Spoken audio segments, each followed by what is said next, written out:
ಎಲ್ರಿಗೂ ನಮಸ್ಕಾರ. Universe love ಚಾನಲ್ಗೆ ನಿಮ್ಮೆಲ್ರಿಗೂ ಸ್ವಾಗತ. ಗೈಸ್, ಈ ವಾರದ ಕೊನೆಯ ಟಾಸ್ಕ್ ಅಂತಲೇ ಹೇಳ್ಬೋದು. ಈಗ ಬಿಗ್ ಬಾಸ್ ಅವರು ಕೊಟ್ಟಿದ್ದಾರೆ. ಈ ಆಲ್ರೆಡಿ 2 ಟಾಸ್ಕ್ ಕೊಟ್ಟಿದ್ರು. ಆ 2 ಟಾಸ್ಕ್ಗಳು ಕೂಡ ಗಿಲ್ಲಿ ತಂಡ ಸೋತಿದೆ ಅಂತಲೇ ಹೇಳ್ಬೋದು. ಆದರೆ ಈ 3ನೇ ಟಾಸ್ಕ್ ತುಂಬ ಅದ್ಭುತವಾಗಿ ಡಿಸೈನ್ ಮಾಡಿದ್ದಾರೆ ಅಂತಲೇ ಹೇಳ್ಬೋದು. ಯಾಕಂದರೆ ಎಲ್ಲರೂ ಕೂಡ ಆಡ್ಬೋದು. ಅಂದರೆ ಇಬ್ಬರು ಆಡೋಕ್ಕಾಗುತ್ತದೆ ಅಷ್ಟೇ. ಅಂದರೆ ಅಶ್ವಿನಿ ಮತ್ತು ಸೇಮ್ ಮೊದಲನೇ ಟಾಸ್ಕ್ ಹೆಂಗಿತ್ತು ಅದೇ ಥರ. ಬಟ್ ಇದು ಸ್ವಲ್ಪ ಟಫ್ ಇದೆ ಈ ಟಾಸ್ಕ್ ಅಂತಲೇ ಹೇಳ್ಬೋದು. ಮೋಸ್ಟ್ಲಿ ಇದರಲ್ಲಿ ಇಬ್ಬರನ್ನ ಸೆಲೆಕ್ಟ್ ಮಾಡ್ಬೋದು ಅನ್ಕೋತೀನಿ ಕ್ಯಾಪ್ಟನ್ಶಿಪ್ಗೆ. ನನಗೆ ಅನ್ನೋ ಪ್ರಕಾರ ಹಿಂಗೆ ಅಷ್ಟು ಟಫ್ ಇದೆ ಇದು. ಈಗ ಏನಾಗಿದೆ ಅಂದರೆ ಗಿಲ್ಲಿ ಅವರು ಟಾಸ್ಕ್ ಎಲ್ಲ ಕೇಳ್ಕೊಳ್ತಾರೆ. ಆಮೇಲೆ ಬಿಗ್ ಬಾಸ್ ಅವ್ರು ಹೇಳ್ತಾರೆ ಅದಕ್ಕೆ ಕರ್ಕೋಬೋದಲ್ಲ ಇದ್ರಿ, ನಿಮ್ಗೆ ಯಾವ ಟೀಮ್ ಅವ್ರು ಬೇಕೋ ಆ ಟೀಮ್ ಅವ್ರನ್ನ ಮನವೊಲಿಸಿ ಕರ್ಕೋಬೋದು ನಿಮ್ಮ ಟೀಮ್ಗೆ ಅಂತ ಇರುತ್ತೆ.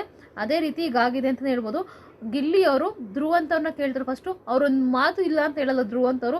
ಅವರು ಗಿಲ್ಲಿ ಅವರು ಬನ್ನಿ ಅಣ್ಣ ನಮ್ಮ ಟೀಮ್ ಬನ್ನಿ, ನಿಮ್ಗೊಂದು ಚಾನ್ಸ್ ಕೊಡ್ತೀವಿ, ಚೆನ್ನಾಗಿ ಆಡಿಸ್ತೀವಿ ಅಂದ ತಕ್ಷಣ ಧ್ರುವ ಅಂತವ್ರು ಗಿಲ್ಲಿ ಟೀಮ್ ಬರ್ತಾರೆ. ಅದೇ ರೀತಿ ರಕ್ಷಿತಾ ಕೂಡ ಅಷ್ಟೇ, ಗಿಲ್ಲಿ ಕರೀಲಿ ಅಂತಂದರೆ ಕಾಯ್ತಿದ್ಲು ಅನ್ಸುತ್ತೆ. ಗಿಲ್ಲಿ ಬಾ ರಕ್ಷ ಅಂದ ತಕ್ಷಣ ರಕ್ಷಿತಾ ಕೂಡ ಗಿಲ್ಲಿ ಟೀಮ್ ಬಂದಿದ್ದಾಳೆ. ಈಗ ಮಾಳುನ ಕರ್ಕೊಂಡಿದ್ದಾರೆ ಅಶ್ವಿನಿ ಟೀಮ್. ಯಾಕಂದರೆ ಇಬ್ಬರು ಗಿಲ್ಲಿ ಟೀಮ್ಗೆ ಹೋಗಿರೋದ್ರಿಂದ ಮಾಳುನ ಕರ್ಕೊಂಡಿದ್ದಾರೆ. ಅದೇ ರೀತಿ ಯಾರಪ್ಪ ಸ್ಪಂದನ ಕೂಡ ಕರ್ಕೊಂಡಿದ್ದಾರೆ. ಅಂದರೆ ಅಶ್ವಿನಿಯವರು ಕೂಡ ಕಾವ್ಯನ ಕೇಳ್ತಾರೆ, ಕಾವ್ಯ ಬಾ ನಮ್ಮ ಟೀಮ್ಗೆ ಅಂತ. ಏಕೆಂದರೆ ಅಲ್ಲಿಗೆ ಕೊಟ್ಟಿರ್ತಾರೆ ಗೈಸ್. ಇಬ್ರಿಬ್ರು ಒಂದೊಂದು ಅಲ್ಗೆ ಇಟ್ಕೋಬೇಕಾಗುತ್ತೆ. ಆ ಅಲ್ಗೆ ಮೇಲೆ ನಡ್ಕೊಂಡು ಹೋಗ್ಬೇಕಾಗುತ್ತೆ. ಅಂದರೆ ಈ ಟೀಮಲ್ಲಿ ರಕ್ಷಿತನ ಅಲ್ಗೆ ಮೇಲೆ ನಡ್ಕೊಂಡು ಹೋಗೋ ಥರ, ಅಂದರೆ ಅವಳು ವೆಯ್ಟ್ ಕಡಿಮೆ ಇದ್ರಲ್ಲ, ಅದಕ್ಕೋಸ್ಕರ ಇದನ್ನ ರಕ್ಷಿತನ ಕರ್ಕೋತಾರೆ. ಆದರೆ ಆ ಕಡೆ ಎಲ್ಲ ಸ್ವಲ್ಪ ಏನಂತಾರೆ ವೆಯ್ಟ್ ತುಂಬ ದಪ್ಪ ಇರೋದ್ರಿಂದ ಆ ಕಡೆ ಯಾರೋ ಒಬ್ಬರು ಸಣ್ಣಗಿರೋರು ಬೇಕಾಗುತ್ತೆ. ಅದಕ್ಕೋಸ್ಕರ ಕಾವ್ಯನ ಕೇಳು ಹೋಗಿ ಅಶ್ವಿನಿ ಮೇಡಮ್ ಅಂತ ಧನು ಮತ್ತು ಅಭಿ ಅವ್ರು ಕೇಳ್ತಾರೆ. ಆಗ ಇವ್ರು ಹೇಳ್ತಾರೆ ಅಶ್ವಿನಿಯವ್ರನ್ನ ನಾಳೆ ಕೇಳಿದೆ ಅವ್ರು ಬರಲ್ಲ ಅಂತಂದ್ರು. ಮತ್ತೆ ಕೇಳಿ ಹೋಗಿ ಮೇಡಮ್, ಪ್ಲೀಸ್ ಕೇಳಿ ಹೋಗಿ ಮೇಡಮ್ ಅಂತ ಧನು ಮತ್ತು ಅಭಿನೇ ಫೋರ್ಸ್ ಮಾಡಿ ಕಳಿಸ್ತಾರೆ. ಮತ್ತೆ ಹೋಗಿ ಅಶ್ವಿನಿಯವ್ರು ಕೇಳ್ತಾರೆ, ಕಾವ್ಯ ಬರ್ತೀಯಾ ಕಾವ್ಯ ಅಂತ. ಆಗ ಕಾವ್ಯ ಅವ್ರು ಹೇಳ್ತಾರೆ ಇಲ್ಲ ಮೇಡಮ್ ನಾವು ಬರಲ್ಲ ಅಂತ ಹೇಳ್ತಾರೆ. ಅಶ್ವಿನಿ ಅವರು ಸರಿ ಆಯಿತು ಅಂದ್ಬಿಟ್ಟು ಸ್ಪಂದನ ಹತ್ರ ಹೋಗ್ತಾರೆ. ಸ್ಪಂದನ ಕೂಡ ಅವಳಿಗೂ ಇದಿಲ್ಲ, ಈಗ ಆಲ್ರೆಡಿ ಕರ್ಕೊಬಿಟ್ಟಿದ್ದಾರೆ. ಅವಳು ಕೂಡ ಬರ್ತೀನಿ ಅಂತ ಹೋಗಿ ಅವ್ರ ಕಡೆಗೆ ಹೋಗ್ತಾಳೆ. ಬಟ್ ಈಗ ಉಸ್ತುವಾರಿ ಮಾಡ್ತಾ ಇರೋದು ಕಾವ್ಯ ಅವ್ರ ಟೀಮ್ ನೋಡ್ಕೊತಿದ್ದಾಳೆ. ಯಾರ್ದು ರೆಡ್ ಟೀಮ್ ನೋಡ್ಕೊಳ್ತಿದ್ದಾರೆ. ಇವಳು ಸ್ಪಂದನ ಬಂದು ಬ್ಲೂ ಟೀಮ್ ಉಸ್ತುವಾರಿ ಮಾಡ್ತಿದ್ದಾರೆ. ಈಗ ಹೆಂಗಿದೆ ಅಂದರೆ ಇಬ್ಬರು ರಾಶಿಕಾ ಮತ್ತು ರಘು ಸರ್ ಒಂದು ಅಲ್ಗೆ ಇಟ್ಕೊಂಡಿದ್ದಾರೆ. ಅದೇ ರೀತಿ ಇವರು ಸೂರಜ್ ಮತ್ತು ಧ್ರುವ ಅಂತವ್ರು ಒಂದು ಅಲ್ಗೆ ಇಟ್ಕೊಂಡಿದ್ದಾರೆ. ಆ ಅಲ್ಗೆ ಮೇಲೆ ನಡ್ಕೊಂಡು ಬರಬೇಕು. ಒಂದೊಂದು ಟೇಬಲ್ ಮೇಲೆ ಇದು ಪಜಲ್ ಇಟ್ಟಿರ್ತಾರೆ. ಸ್ವಲ್ಪ ಪಜಲ್ 3 ಟೇಬಲ್ ಇರುತ್ತೆ. 3 ಟೇಬಲ್ ಮೇಲೂ ಒಂದೊಂದು ಪಜಲ್ ಇಟ್ಟಿರ್ತಾರೆ. ಒಂದು 3-4 ಪಜಲ್ ಇಟ್ಟಿರ್ತಾರೆ. ಆ 3-4 ಪಜಲ್ನು ರಕ್ಷಿತಾ ನಡ್ಕೊಂಡು ಬರ್ತಾರಲ್ಲ ಅಲ್ಗೆ ಮೇಲೆ ಒಬ್ರು ಇಟ್ಕೊಳ್ತಾರೆ. ಮತ್ತೆ ಒಬ್ರು ಅವ್ರು ಇನ್ನೊಂದು ಅಲ್ಗೆ ಮೇಲೆ ಬಂದಮೇಲೆ ಇನ್ನೊಬ್ರು ಆ ಕಡೆಗೆ ಬಂದ್ಬಿಟ್ಟು ಹಿಂಗೆ ನಡ್ಕೊಂಡು ಹೋಗಿ ಆ ಪಜಲ್ಗಳನ್ನೆಲ್ಲ ಎತ್ತು ಚೀಲ ಕೊಟ್ಟಿರ್ತಾರೆ. ಆ ಚೀಲದೊಳಗೆ ಹಾಕೋಬೇಕಾಗಿರುತ್ತೆ. ಚೀಲದೊಳಗೆ ಹಾಕೊಂಡು ಅದೇ ರೀತಿ ತಗೊಂಡೋಗಿ ಅದಕ್ಕೆ ಬಿಡಬೇಕಾಗುತ್ತೆ. ನಂತರ ಗಿಲ್ಲಿ ಮತ್ತು ಅಶ್ವಿನಿ ಮೇಡಮು ಪಜಲ್ ಜೋಡಿಸೋರಾಗಿರ್ತಾರೆ. ಎಷ್ಟು ಕಷ್ಟ ಇರುತ್ತೆ ಗೊತ್ತಾ ಈ ಪಜಲ್, ತುಂಬ ಕಷ್ಟ ಇರುತ್ತೆ. ಗಿಲ್ಲಿ ಅಂತೂ ಅದ್ಭುತವಾಗಿ ಆಡ್ತಾರೆ ಗೈಸ್. ಇದರಲ್ಲಿ ಯಾರು ಗಿಲ್ಲಿ ಟಾಸ್ಕ್ ಆಡಲ್ಲ ಅಂತಿದ್ರಲ್ಲ ಅವ್ರಿಗೆಲ್ಲ ಇದು ಸರಿಯಾದ ಉತ್ತರ ಅಂತಲೇ ಹೇಳ್ಬೋದು. ನೆನ್ನೆ ಅಭಿ ಅವ್ರು ಹೇಳ್ತಿದ್ರು ಗಿಲ್ಲಿ ಏನು ಟಾಸ್ಕ್ ಮಾಡ್ತಾನೆ, ಸುಮ್ಮನೆ ಎಲ್ಲರ ಜೊತೆ ರಘು ಜೊತೆ ಕಾವ್ಯ ಮತ್ತು ಇನ್ನೊಬ್ರು ಯಾರು ರಕ್ಷಿತಾ ಬಿಟ್ಟರೆ ಒಂದೇನು ಆಟನೇ ಇಲ್ಲ ಅಂತ ಎಲ್ಲ ಹೇಳ್ತಿದ್ರಲ್ಲ. ಬಟ್ ಈಗ ಅವ್ರಿಗೆಲ್ಲ ಸರಿಯಾಗಿ ಉತ್ತರ ಕೊಟ್ಟಿದ್ದಾರೆ ಅಂತಲೇ ಹೇಳ್ಬೋದು. ಗಿಲ್ಲಿ ಅವರು ತುಂಬ ಅದ್ಭುತವಾಗಿ ಆಡಿದ್ದಾರೆ. ಪಜಲ್ಲು ಮಾಮೂಲಿ ಪಜಲ್ ಅಲ್ಲ, ತುಂಬ ಟಫು. ಅಂದರೆ ಅದರಲ್ಲಿ ಒಂದೊಂದು 5 ಹೋಲ್ಗಳಿರುತ್ತೆ. ಆ 5 ಹೋಲ್ಗಳಿಗೂ ಬಾಲ್ ಹಾಕ್ಬೇಕಾಗಿರುತ್ತೆ. ಅದೇ ರೀತಿ ಪಜಲ್ಗಳೆಲ್ಲ ಜೋಡಿಸ್ಬೇಕಾಗಿರುತ್ತೆ. ತುಂಬ ಅದ್ಭುತವಾಗಿ ಜೋಡಿಸಿದ್ರು ಗಿಲ್ಲಿಯವರು. ತುಂಬ ಟೈಮ್ ತಗೊಂಡ್ರು, ಬಟ್ ತುಂಬ ಅದ್ಭುತವಾಗಿ ಜೋಡಿಸಿದ್ದಾರೆ ಅಂತಲೇ ಹೇಳ್ಬೋದು.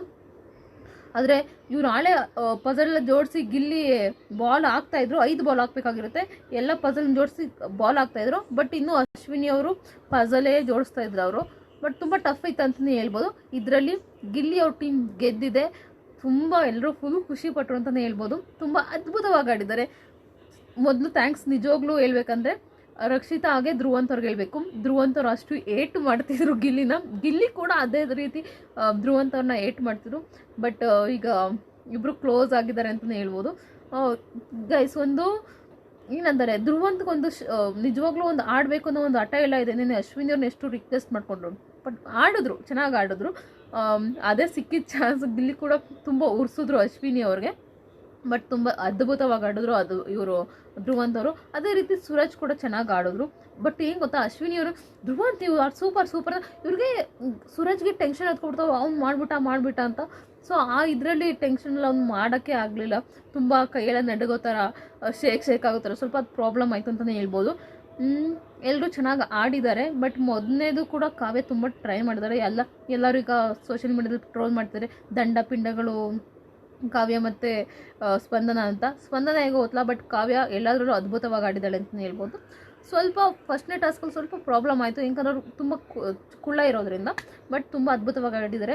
ಬಟ್ ಇನ್ನೊಂದು ವಿಷಯ ಏನಂದರೆ, ಅಶ್ವಿನಿ ಅವರು ಉಪವಾಸ ಮಾಡ್ತಾನೆ ಇದ್ದಾರೆ. ಇನ್ನು ಉಪವಾಸ ಇದು ಮಾಡಿದ ಊಟನೇ ಮಾಡಿಲ್ಲ ಅವರು. ಮೋಸ್ಟ್ಲಿ ಸುದೀಪ್ ಸರ್ ಬರೋವರೆಗೂ ನಾನು ಉಪವಾಸ ಮಾಡ್ತೀನಿ ಅಂತ ಕೊಳ್ತಿದ್ದಾರೆ. ಬಟ್ ಕಾಫಿ ಟೀ ಎಲ್ಲ ತಿಂತಿದ್ದಾರೆ, ಹಣ್ಣೆಲ್ಲ.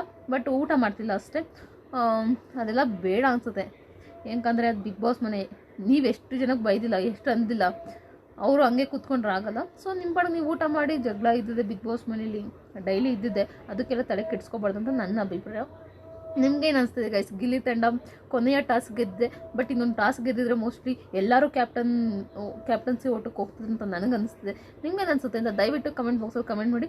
ಗಿಲ್ಲಿ ಟೀಮ್ ಅಂತೂ ಫುಲ್ ಖುಷಿಯಾಗಿದೆ. ಈಗ ನಮಗೂ ಖುಷಿ ಆಯ್ತದೆ, ಅವ್ರ ಟೀಮ್ಗೆ ಇದ್ದಿದ್ದು ಫುಲ್ ಖುಷಿ ಆಯಿತು. ನಿಮ್ಗೇನು ಅನಿಸುತ್ತೆ ಅಂತ ದಯವಿಟ್ಟು ಕಮೆಂಟ್ ಬಾಕ್ಸಲ್ಲಿ ಕಮೆಂಟ್ ಮಾಡಿ. ಪೂರ್ತಿ ವಿಡಿಯೋ ನೋಡಿದ್ದಕ್ಕಾಗಿ ಧನ್ಯವಾದಗಳು. Thank you so much. ಹಾಗೆ ಅಶ್ವಿನಿ ಮೇಡಮ್ ಅವ್ರ ಟೀಮಲ್ಲಿ ಯಾರ್ಯಾರು ಟೇಬಲ್ ಇಟ್ಕೊಂಡಿದ್ದಾರೆ ಅಂತ ಹೇಳಿಲ್ಲ, ಬಟ್ ಅಲ್ಲಿ ತುಂಬ ಪ್ರಯತ್ನ ಪಡ್ತಿದ್ದಾರೆ. ಯಾಕಂದರೆ ಜಾನ್ವಿ ಮತ್ತು ರಿಷಾ ಇಟ್ಕೊಂಡಿದ್ದಾರೆ ಗೈಸ್. ಮಾಳೂರು ನಡ್ಕೊಂಡು ಬರ್ತಾರೆ ಇದು ಅಲ್ಗೆ ಮೇಲೆ. ರಿಷಾ ಮತ್ತು ಅಭಿ, ಇನ್ನೊಂದು ಜಾನ್ವಿ ಮತ್ತು ಧನುಷ್ ಇಟ್ಕೊಂಡಿರೋದು ಅಲ್ಗೆನ. ಅದ್ರ ಮೇಲೆ ಒಂದಾದ್ಮೇಲೆ ಒಂದು ಅಲ್ಗೆ ಮೇಲೆ ಇವ್ರು ನಡ್ಕೊಂಡು ಬರ್ತಾರೆ, ಯಾರು ಮಾಳೂರವರು. ಬಟ್ ಅವ್ರ ಸ್ಟ್ರೆಂತ್ ತುಂಬ ಚೆನ್ನಾಗಿದೆ. ರಿಷಾ ಕೂಡ ಅದ್ಭುತವಾಗಿ ಆಡ್ತಾಳೆ ಎಲ್ಲ ಟಾಸ್ಕ್ಗಳನ್ನು. ನನಗೂ ರಿಷಾ ತುಂಬ ಇಷ್ಟ ಆಗ್ತಾಳೆ, ನಿಜವಾಗ್ಲೂ ತುಂಬ ಚೆನ್ನಾಗಿ ಆಡ್ತಾಳೆ ರಿಷಾ ಗೈಸ್. ನಿಮ್ಗೇನು ಅನಿಸುತ್ತೆ ಅಂತ ದಯವಿಟ್ಟು ಕಮೆಂಟ್ ಬಾಕ್ಸಲ್ಲಿ ಕಮೆಂಟ್ ಮಾಡಿ. ಪೂರ್ತಿ ವಿಡಿಯೋ ನೋಡೋದಕ್ಕಾಗಿ ಧನ್ಯವಾದಗಳು. Thank you so much.